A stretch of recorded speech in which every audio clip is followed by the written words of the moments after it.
cantik ni. Assalamualaikum. Rodong-rodong sekalian. Apa khabar semua? Hari ini saya percaya kita semua berada pada bulan yang penuh dengan kemuliaan. Bulan penuh keberkatan, bulan Ramadan. Jadi saya ni nak bahaslah sikit ya. Nak kongsi dengan kawan-kawan semua tentang adab-adab di dalam bulan Ramadan. Ini sesuai lah dengan aspirasi Pahang First, yang mana mengekalkan tonggak yang pertama iaitu tentang agama. Jadi wadah-wadah sekalian, nak cerita tentang adab ni wadah-wadah sekalian. Macam mana kita masuk rumah orang lah. Kan? Bila kita masuk rumah orang, ada adab dia. Kan? Takkan kita nak terjah je boh. Tak boleh kan. Jadi macam tu juga.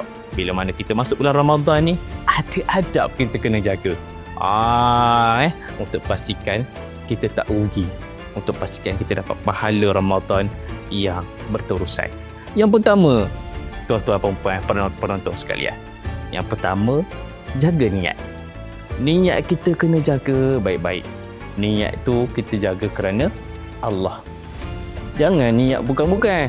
Okay? Jangan niat nak menunjuk ke awet. Okay? Awet kau ni. Bangun sahur. Semangat nak bangun sahur. Sebab apa? Sebab awet ajak bangun sahur sama-sama. Tak boleh lah. Kita puasa ni kerana Allah. Kan? Yang kedua, untuk anggota badan kita ni, kita kena jaga apa? Jaga kita punya percakapan. Bila kita cakap perkara-perkara yang baik. Sebab ada hadis Nabi SAW sebut, man kana yu'minu billah wal yaumil akhir falyakul khairan aw liyasmut. Atau kama qala Nabi SAW. Iaitu, sesiapa yang beriman kepada Allah dan hari akhirat, maka hendaklah dia diam ataupun bercakap perkara yang baik. Itu daripada fahaman ataupun kefahaman tentang hadis Nabi tersebut. Kemudian, bila mana kita jaga mulut ni, cara dia macam mana kita nak pastikan mulut kita ni dapat banyak pahala? Kita banyak berzikir. Kan? Subhanallah, subhanallah, subhanallah. Banyak pahala. Selain ni, kita boleh mengaji Quran. Janganlah cerita pasal orang apa semua kan. Itu yang kedua.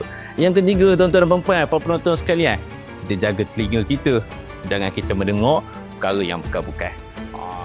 Kemudian yang keempat, kita jaga pandangan kita. Pandangan kita ni, jangan kita tengok benda yang bukan-bukan.